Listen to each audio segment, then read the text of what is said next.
Bonjour tout le monde. Aujourd'hui, on va continuer nos séries de tutoriels pour le logiciel de traitement des données statistiques SPSS. Aujourd'hui, je vais vous présenter un petit tutoriel sur la gestion des valeurs manquantes ou bien l'imputation des données manquantes. Donc, comme vous le savez, les observations ayant des valeurs manquantes représentent un défi important car les procédures de modélisation classiques éliminent tout simplement ces valeurs manquantes. Mais le problème est le suivant. Lorsque les valeurs manquantes sont peu nombreuses, approximativement moins de 5% du nombre total des observations, on peut tout simplement éliminer les lignes qui contiennent des valeurs manquantes. Or, quand le nombre des valeurs manquantes est considérablement important et qu'il dépasse cette proportion de 5%, on doit procéder à faire des corrections ou bien des imputations pour traiter cette non-réponse.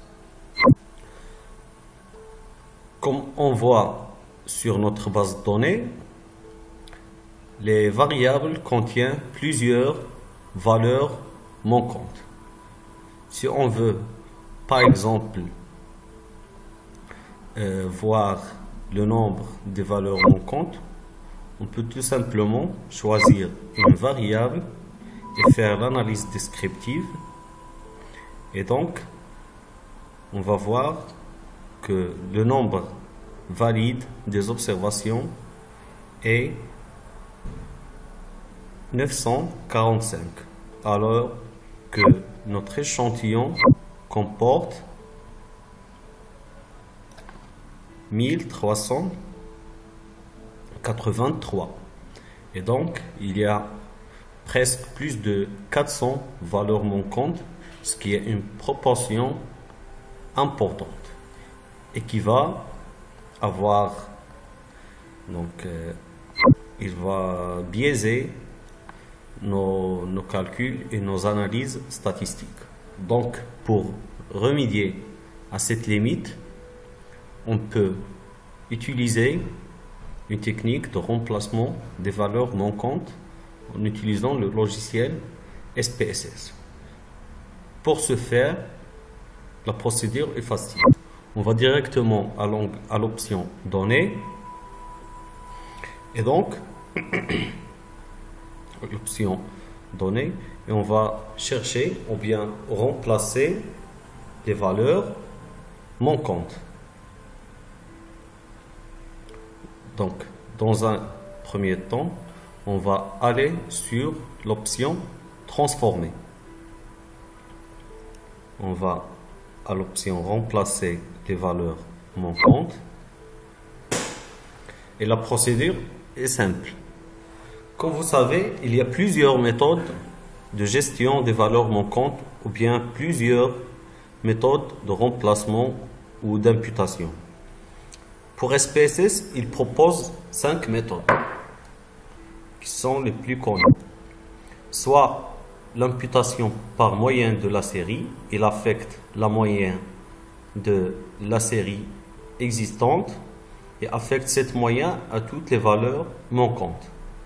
Soit en utilisant la moyenne des points voisins, l'ad-hoc ou bien le post-hoc, donc il prend un petit échantillon des points voisins ou qui ont des critères semblables. Soit prend la moyenne, soit la médiane. Il peut utiliser aussi l'interpolation linéaire. L'interpolation linéaire réside dans le calcul de la moyenne de la valeur en avant et celle en après. Et enfin, une tendance linéaire au point. Il fait un modèle d'un modèle linéaire des différentes valeurs existantes et remplace ou bien il estime de nouvelles valeurs pour les valeurs manquantes. Donc par exemple, on va utiliser la moyenne de la série pour remplacer les valeurs manquantes de la variable performance en natation. Donc on peut affecter un nouveau nom pour la variable corrigée, natation imputée, par exemple.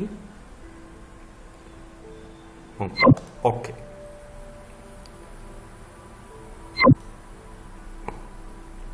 Voilà, l'imputation est faite. La variable qui contient le résultat, c'est natation 1. Le nombre de valeurs manquantes, c'est 438. Et donc, il a créé une fonction moyenne pour remplacer les valeurs manquantes. On peut aller sur le tableau de données pour visualiser donc la variable, l'ancienne et la nouvelle variable. Donc, cette variable-là, c'est l'ancien qui contient des valeurs manquantes. Alors que la nouvelle variable natation 1 ne comporte pas des valeurs manquantes. Donc voilà pour cette variable, elle a remplacé par 22,55 qui est la moyenne de cette série.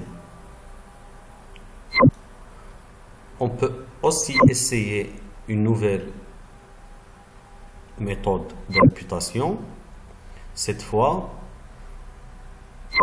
pour la note à la spécialité sportive. Mais on va utiliser cette fois la tendance linéaire au point. Donc, il a trouvé 45 valeurs manquantes et il a corrigé ces valeurs manquantes. Voilà. Le modèle qu'il a utilisé, c'est la moyenne. Voilà, donc j'espère que vous aurez avoir donc une idée sur les méthodes de remplacement des valeurs manquantes. Et je vous souhaite bon courage. Merci.